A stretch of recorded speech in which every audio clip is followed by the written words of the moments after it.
here live with Lee. Lee is a leader here in Singapore. I mean, he's a tech leader, and he's been working here in Singapore throughout the circuit breaker. For those of you who are not in Singapore, you're wondering what is circuit breaker. Circuit breaker is our version of the lockdown, and now he's still working from home, and so is many of his team. So Lee, come share with us a little bit more about yourself and your team. Hey, morning everyone. So yep, look, I still have the bed head and everything. I'm still working from home. So yeah, about me. So look, I've spent most of my career working in sales, consulting, and then HR.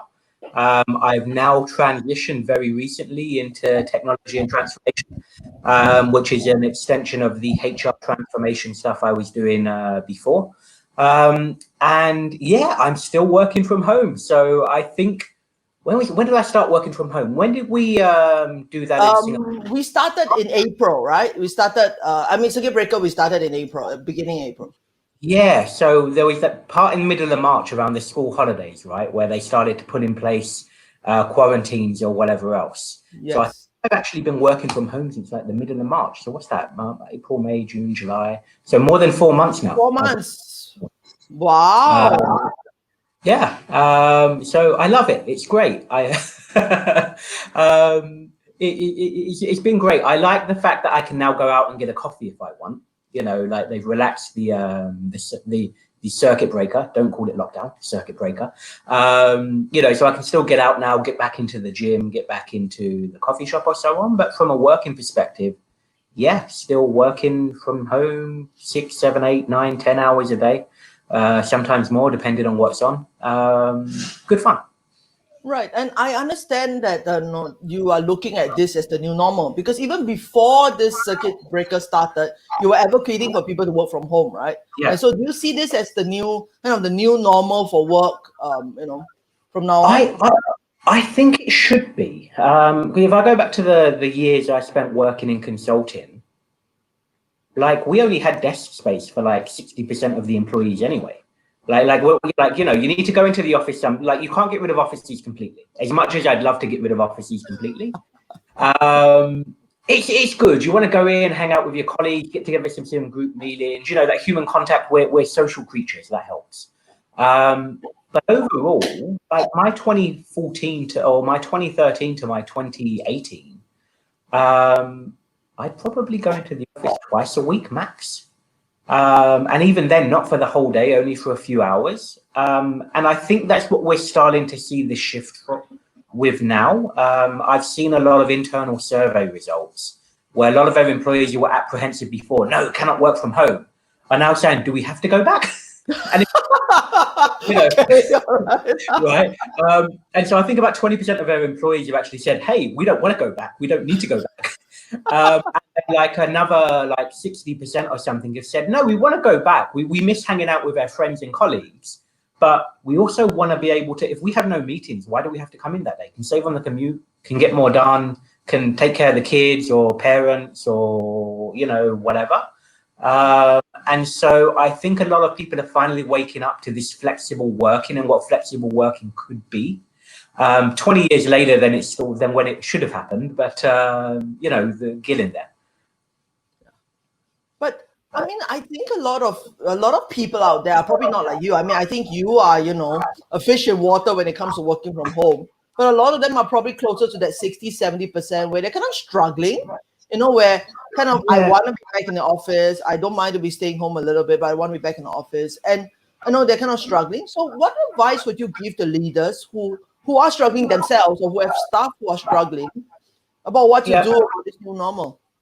Yeah, no, that's good. And you've got to have that flexible approach, right? Like, so the same research, so there was like 60 or 80% of our employees who were either wanted to stay working from home remotely or be able to work remotely as long as their diary allows. But then there was a kind of 15%-ish group who were just like, no, it's just not practical for me. And that might be something simple like, even me, myself, I'm a huge advocate of this. My wife's going to give birth in November, my first child. Wow, congrats. Thank you. So is it going to be practical for me then to work from home as much without distraction? Possibly not. And so actually the office as an escape to actually focus in that instance would be better. And a lot of the 10 or the 15% of people who've been saying to us, no, we need to get back in 100%, is usually for the same reason of, like, I've got help at home and so on, but just my kids running around, it's just not practical. I just can't, you know, like I can't tell my 3-year-old that they can't talk to me for 8 hours while I'm getting stuff done. You know, so leaders just need to have that practicality around, one, is it practical for the person? Does the person have to be back in the office? And we've only identified about 10 or 15% of our workers have to be in the office. And then the rest we've now said, basically, cool, let us know. Like, you know, like if we go into phase 3 and it's complete non-lockdown and non-measures, I don't know what'll happen then. We're talking about that at the moment. But otherwise, it's just like, for that remaining 80%, well, cool. If you really need to be back in, well, let us know. We need to, because companies need to register now in Singapore, right? You have this many workers in the office. So we need to put you on the register. You've got to adhere to social distancing measures and so on. Make sure you have your mask. We've hired, in fact, this has allowed us to hire more people with disabilities as well, because there's less, more flexibility around working environment now. Right. And we've got them helping to manage the social distancing measures and so on in the office. And so for those individuals, we're letting them go back. But it's just having leaders having that foresight that the whole point of flexible working is that it's flexible. So you don't need a one-size-fits-all policy.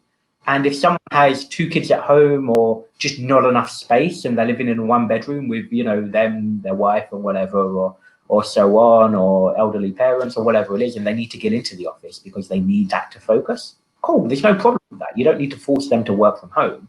Likewise, if somebody wants to work from home and their performance hasn't been impacted by this and they have all of the tools, what's the problem? Right? So it's just embracing flexibility as opposed to trying to define a fixed way of flexibility. Because as soon as you say this is what flexibility is, then it's not flexible. That's true.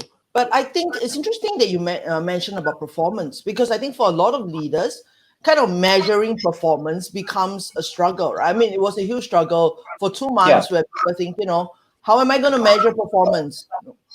Yeah. What do you think? Agree. And we spoke about that a lot, didn't we? I mean, the last, when we did this session a couple of months ago. Yes. And I spoke a lot about the need to actually, you know, the people who didn't know how to assess performance were the ones who weren't selling proper goals anyway. And I've actually seen, and, you know, obviously I'm working for a wonderful company, but they are a traditional insurance company. And we've seen people in this time go through that shift over 3 months of, this is outrageous, we need to be in the office. How do we know if they're working? To, okay, yeah, it's all cool now. Like, we don't necessarily need to go back. And they kind of understood, okay, there's other ways to do this. Again, there's always going to be that 20-30% of people that just cannot change and just have a fixed view of the world that's impossible to get around. But I've seen a shift among, you know, certain leaders. It's actually helped a lot of employees become better engaged as well. I know a lot of employees who work for horrible micromanagers who are actually more happy now. They can't be micromanaged as much. They're still being micromanaged, but they're not, you know, micromanage from a distance. Not so bad. Exactly, it helps. But how about collaboration? Because that's the other one that I keep hearing, you know, that, oh, we're having so much difficulty collaborating. I mean, people have Zoom fatigue right now, right? It's like, if I have to attend another meeting on Zoom, I will hang myself, you know? Yeah, and for me, again, I'd argue it's not a new problem in that before this, we all had meeting fatigue. Everyone's been to that meeting where you have a meeting about the meeting, and sometimes you even have a meeting to prepare for the meeting to prepare for the meeting, right? We've all been to those. Like, that is just a pain of corporate culture that needs to end, right? But actually, in terms of like me and my team, like we talk to each other as much as we spoke to each other before. Like, we have fixed meetings in the diary. Like, on a Monday, we'll have a kickoff meeting, go through what needs to be done at the week. Friday, there's like a 30-minute meeting where we just catch up, talk about the weekend and stuff. And then during the week is, instead of, you know, reaching over the desk, we just call the person or WhatsApp the person, or, you know, like, it hasn't really impacted much.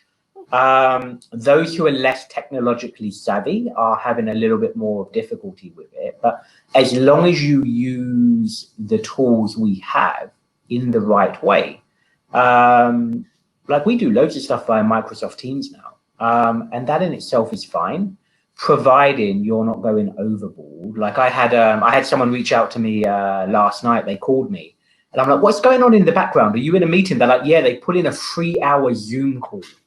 Whoa. 6 till 9 p.m. And I'm like, cool, what's it about? Oh, it's just a generic update. Whoa. Okay. Right? And so that person's literally on mute and going around and making their dinner, whatever, you know, because that's just an unnecessary meeting. It's just for the sake for people to just sit there and talk about what they're doing, but it doesn't actually serve a purpose. And as long as people are auditing, why are we having this meeting? But again, what I've said throughout this entire lockdown global situation is these were all problems beforehand as well, just in a different format. They were problems with too many meetings anyway. But do you see this new normal as being able to kind of break us out of this? Because, I mean, we've been broken out of this. We must go to the office and put in FaceTime habit. Do you think, do you hold any hope that we can be broken out of, you know, useless meetings and, you know, terrible micromanagers? Maybe? So that ultimately depends on the managers. I mean, that you know, that's a whole different topic that I speak about a lot, right? Which is the truth is, when it comes to managers, companies need to audit who they put into management roles, because there's Gartner research that shows 90% of managers, 9 out of 10, aren't suitable to be a manager, right? But they get promoted because, you know, they're a good HR generalist, they're a good accountant, they're a good software engineer, they're a good whatever, right? And because they were a good software engineer, oh, you're the manager now. But it's a reward for the work they did as an individual, not you know, not as a selection, because they have the ability to excel even further by sharing that knowledge, right? And if you look at sports as a good example, very few good footballers or good, you know, leading sports people have gone on to be good managers, right? And the best managers are often people who never even played the game, right? To a high level, because leadership is a different set of characteristics. So those universal management challenges are going to stay until companies realize they need to treat management as a different career path and not as a reward for somebody who did a really good job as an individual but has no management skills, right? And the other side of it, the new normal is kind of like the old normal with better tech. That's yeah, kind so of what it sounds like to me. Basically, but what I think will happen, and I've spoke about this before, is will the employees now accept that? Because the employees have seen another way, right? And so, like, I've got people who I know who are 50 plus years old, who are the definition of ingrained in this is how we're doing things, who now say to me, "Hey, why do I have to go back to the office? Like I don't want to go. I don't need to go back." Right? Like, so, like, the employees have realized most, you know, decent managers have also realized. Okay. But then the overall culture change ties into the bigger digital change we're going through, period, which is the old ways of working, the old ways of promoting people and running companies and whatever. Okay. They're not sustainable. And this is why 50% of the Fortune 500 in the last decade has disappeared. It's gone. And it's why 98% of the Fortune 500 lose market share every year. It's because they're not adjusting fast enough. So the employees will end up deselecting themselves out of those scenarios. Yes. So, I mean, if you want to find out more about how you can survive and not end up like these Fortune 500 companies, survive in this new normal next year, the year after, come and join me and Lee, as well as panelists from 4 other countries, Javier from Spain, I have Tracy from US, John from China, and Myung from South Korea, who will all be joining us this coming Monday, 27th of July at 2 p.m. Singapore time. And the sign-up link was just up there. But for those of you who are just watching the video, it's seng.co/July. All right, so see you guys on Monday. Thank you so much, Lee, for doing this interview with me. I mean, I've gained so much insights from you. And I've gained like a little bit of hope, but then after that, I hope the new normal will not be the old normal with good tech, but that we as a working community can rise up and demand kind of like better working conditions. A bit, I believe so. That's the future. We need a revolution. So okay, all right. So see you on Monday. Have a good day. Have a great day, you guys.